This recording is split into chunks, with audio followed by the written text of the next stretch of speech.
Hello everyone, welcome to Gardening TLC and welcome to March's edition of Garden Gab. Garden Gab is where we answer questions from the previous videos that we just had, and we've got some really great viewer submission pictures to share with you guys. What's really cool though is we actually get to talk about the garden in the garden. It's going to be 70 degrees today. That is insane. I'm going to enjoy it while it lasts because it's only here for a day and then it's going to get cold again. Oh, spring is right around the corner. I cannot wait.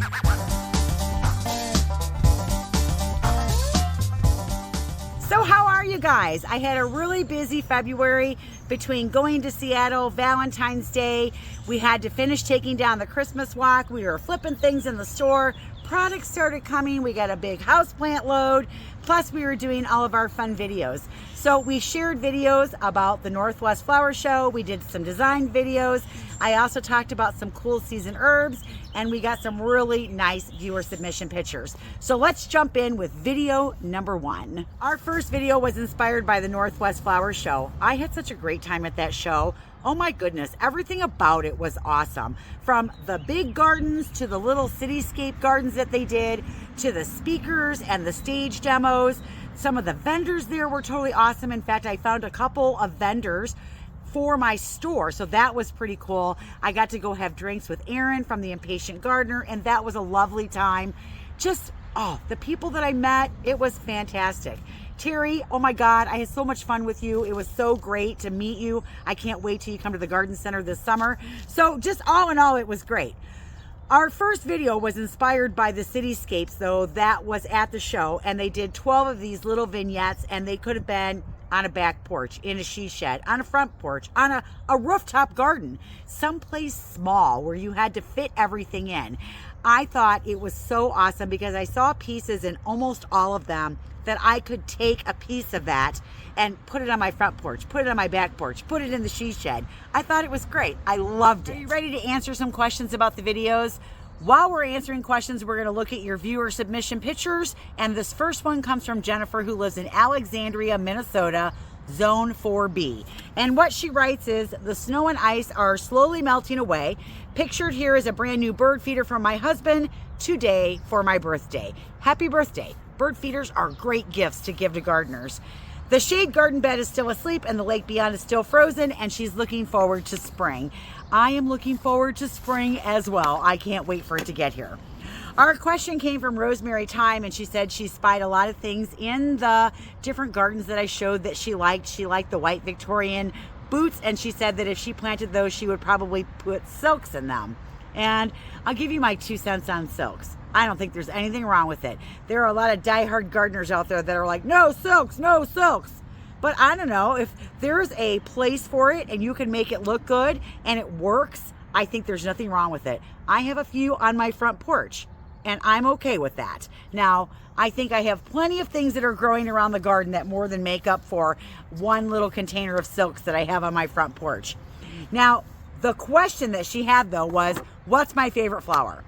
So if I had to say outside, my favorite flower is probably, I'd say a hydrangea. I love the colors, the shapes, the sizes, just the long bloom time on them. I like that you can dry them, that you can use them dried, that you can use them as a cut flower, and they look great in the garden, and they look good in the winter. There's so many things to love about them. So I'd say that's probably my favorite flower outside. If I had to pick a flower that's like a cut flower like we use at the floral store, I'd probably say Alstroemeria. 1, I can't grow it. 2, it's really super long lasting. It comes in a gazillion colors, and I love that it can have this 2-tone color to it. So purple can come in like purple and white, purple and lavender, purple and pink, lavender and pink. There's all different colors, and it's really good as a cut flower in an arrangement. Check out those little baby sedums. Aren't those great? This picture is from Janet Trent. She lives in Michigan as well, Zone 6A. I have a little color in the garden, Sun Sparkler Sedum. It put a smile on my face, and it put a smile on my face too, because if I walk around my garden right now, I can start to see little things peeking up, and it's so exciting to watch the renewal of spring and see everything come up. Oh, I just can't wait. Melanie M5971 wants to know if I'm going to heat the she shed, and I'm going to say probably not. Now, I am going to run electric out there because I want to have lights, and I could put a space heater out there in the winter if I want to be out there in the winter working. So that would be my solution versus like dropping heat in it, because it's not insulated and I'm not going to be insulating it. Hey, we got a first time emailer, Taylor Swafford from Oakland, Tennessee, Zone 7B. She's included a picture of a 1-year-old planting along her circle drive. And as you can see, everything's still asleep and everything is still babies. So she writes, I have a swoop of dwarf Yupon hollies that serve as a backdrop for perennials and a weeping redbud. Everything will soon burst forth and I can hardly wait. Thanks for filling our minds with beautiful designs. I hope they do inspire you, and I hope that they do get your creative juices going so that when spring comes, you just can't wait to get out there and dig in the dirt. I love that you showed a picture of something that's still sleeping and that you're proud of because you put it in, it's in its first year, it's still a baby, and now you got to send me a picture of when everything's in bloom. Love it. Our last question from the She Shed video comes from Stacy Yallard 2692. This was great. I think I found all but one of the popcorn containers. I thought that was fun looking for those. On the purple grandmascape, I know I called it a grandmascape, you showed us a wire basket lined with moss and planted up. I thought that was so cool. I loved that look. I have a basket that I'm thinking about doing that in and putting it out on my front porch. I thought that was so cool looking. But what her question was, there was a fern planted next to it and she wanted to know what it was. And I'm not 100% sure. It was either a maiden fern or a button fern. It was one of the two because they kind of look similar. But wasn't that the coolest looking planting? I loved it. Our next video was the garden tour of the Northwest Flower Show, where I did the gardens. I read explanations of what each garden represented and then showed you the gardens to music. I didn't do a lot of commentating on it or what I thought of each of the different gardens. I kind of wanted you to enjoy what it was that you were viewing. It didn't generate any questions. It generated a lot of, wow, that was awesome, that was cool, thanks for bringing us along, and questions like that. I hope that you enjoyed the video, kind of got a feel for what was there at the show. I thought it was absolutely delightful, and it just checked a whole bunch of boxes for me as far as just filling me up. It was awesome. February ended, we cruised right into March, and I had to start planting cool season herbs out in the greenhouse. So I thought I'd give you a little bit of information about cool season herbs, and I kind of put a little bit of a feeler out there to find out, is this a direction that I want to do? Do I want to do herb videos? Do I want to talk about what I do with them? Do I want to even go in that direction? Will people be interested? Will they want to watch it? Well, I got some really good feedback, so I am going to be doing videos in that direction, but I think what I'm going to end up doing is probably doing that on a different day than my regular Tuesday, Thursday. That way people that want to watch that can still grab those videos and watch them, and people that don't, they don't miss out on just the regular videos that we put out on our regular schedule. So that's probably how I'm going to handle that. Plus, I don't want to be tied to like a day that I have to have it done.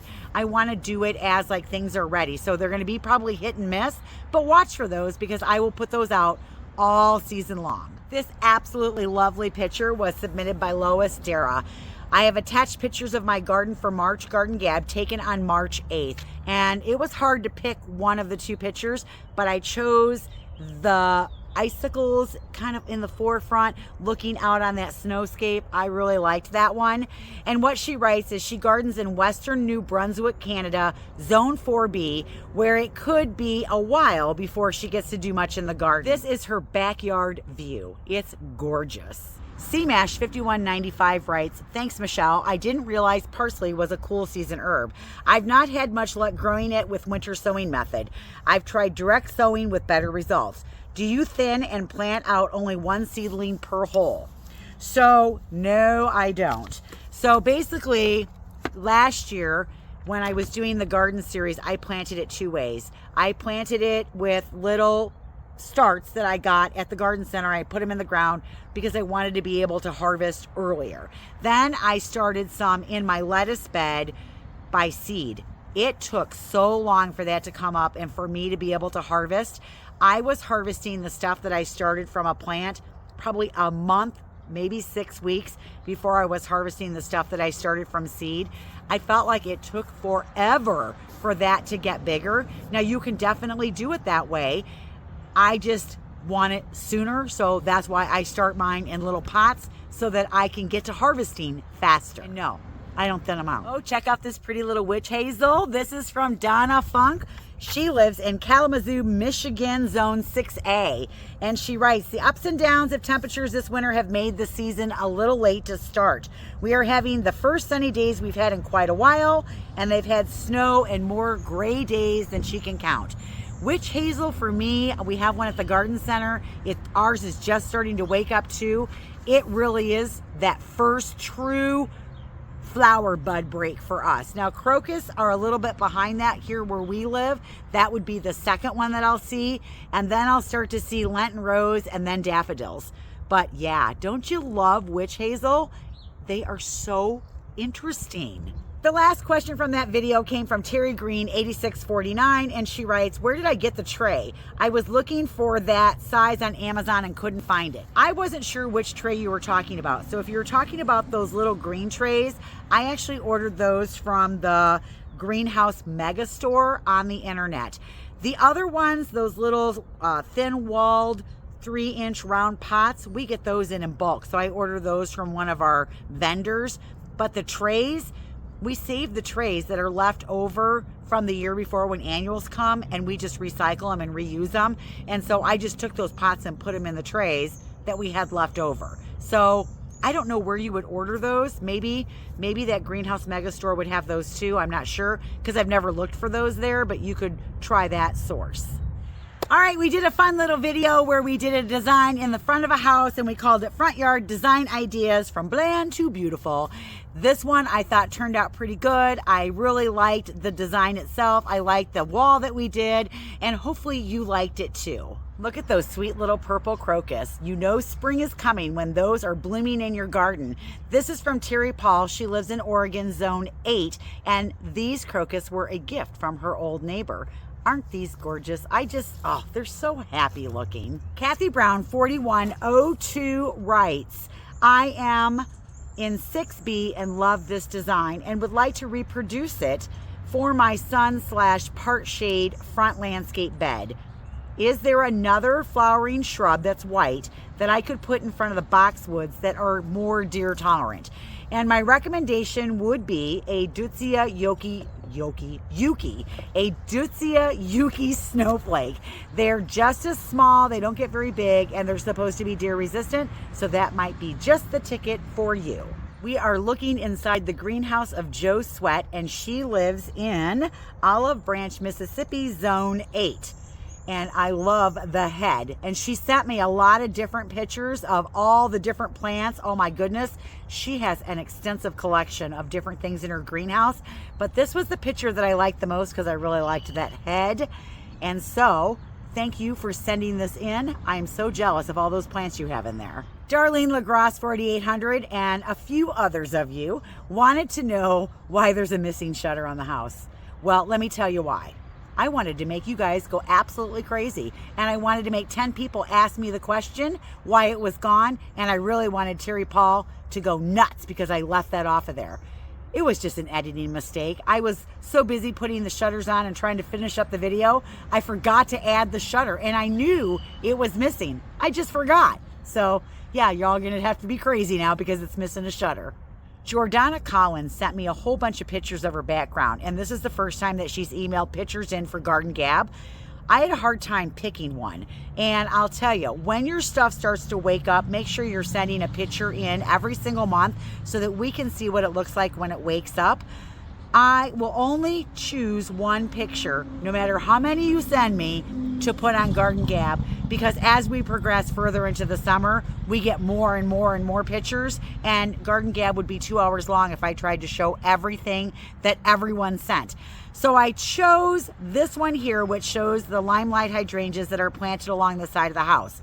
Now what she writes is, I'm truly inspired by your work and your choice of plants, and thank you. That is the purpose of my channel, so I hope that it is inspiring. My name is Jordana and my husband is Wayne, and we live in Beverly Hills, Michigan, Zone 6.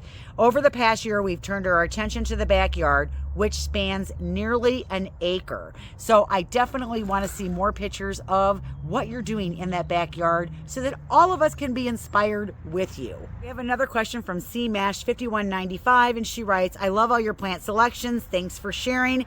Since the walled garden appears to be a foot taller than the one at grade level, and it is, can you keep the height of the boxwood with respect to the windows matching on each side of the entrance by pruning?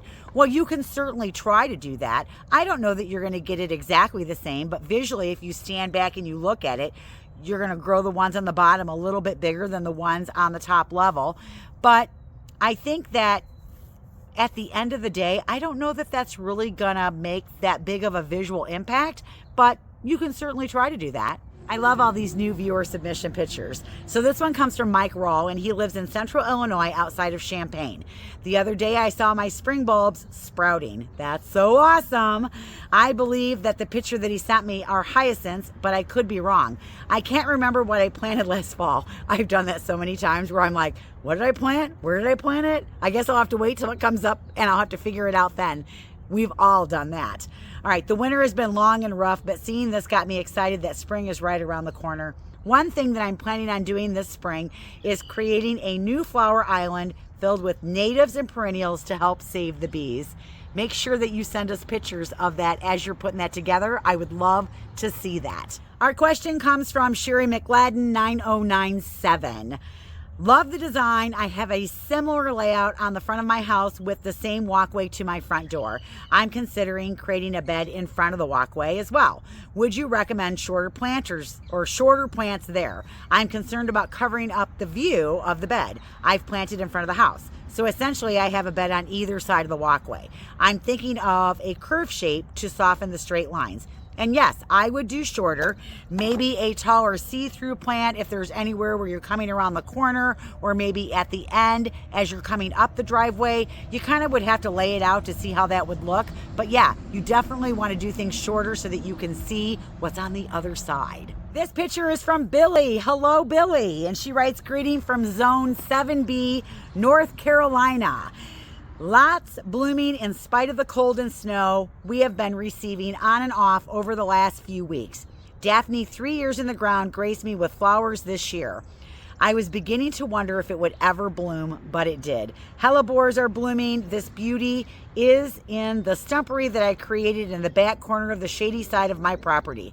So the picture that I'm showing is the hellebores, and she did send me a picture of the Daphnes, which I didn't put up because I liked this one better. But keep sending those pictures because I love to see everything in other zones. Oh, this is great. Thank you. Terry Paul, Oregon has a question about the baby gems, and she wants to know, do they stick? No, they don't. They are not English boxwoods, so they don't have a smell. All right, I told you guys that I would include a picture from my own garden, and here are my red twig dogwoods looking all glorious. Aren't they great? I love the red color. I am so glad that I decided to use these to line the edge of the cottage garden. They are something that I can see when I look out my bedroom window. At the whole cottage garden I can see, but those are like this bright beacon. I love them. Our question, and this is the last question about the front yard design that we did in front of this little house, comes from Bargain Mouse 7746. Curious how the beds go around the side of the house. Do I just square it off or curve it around? And no, so it curves around and it just ends into the house. And then we ended up doing like a straight line bed where we put edgers on the side of the house when we landscaped. And then we just filled that with hostas on the side. So yeah, it curved around the house. I don't know that I would ever just do a right corner unless it called for it. This had curves already, so we just continued with the curves. Our last video was the one that we just put out Thursday, the landscape design idea, color in the garden, and it's where we basically talked about changing colors. I did the design and I just kept changing the colors with the same plants so that you could see how color can impact a design and how you can put colors together to create something totally phenomenal in the garden. I think color is so important because visually, that's how we look at our gardens. I think that putting the structure and the layers, and I've got videos about all of that, but I think color is what we go to first as gardeners. I know this for a fact because I watch y'all when you come to the garden center and you buy everything that's got flowers on it. So there you go. That's a wrap for Garden Gab today. Thank you everyone who submitted pictures. I am so excited for spring. We are going to be having quite a mix of different kinds of videos as we move forward. Some of them are going to be in the garden as we're doing cleanup and as we're doing different things to educate you about that. We're still going to be doing some designs because there's still plenty of time to be planning. And I've got the big video that we're going to do for the new plan that's going to go on the other side of the house with the new cut flower garden and the garden beds and the tunnel. And so we're going to map that all out. I'm actually going to do that one like with string and paint so you can actually see the scope of the size of it. Pretty excited about that one. I got to find a non-windy day to do it though. Can you hear those birds chirping? I hope they were really loud and you heard them so that if you don't have any birds chirping where you live, you can just kind of live vicariously through my birds. All right, that's all I've got for today, you guys. I hope you enjoyed the video. Thank you so much for all the pictures, for tuning in, for watching, for supporting my channel. Oh, I love you guys. We will see you later. Bye, everyone.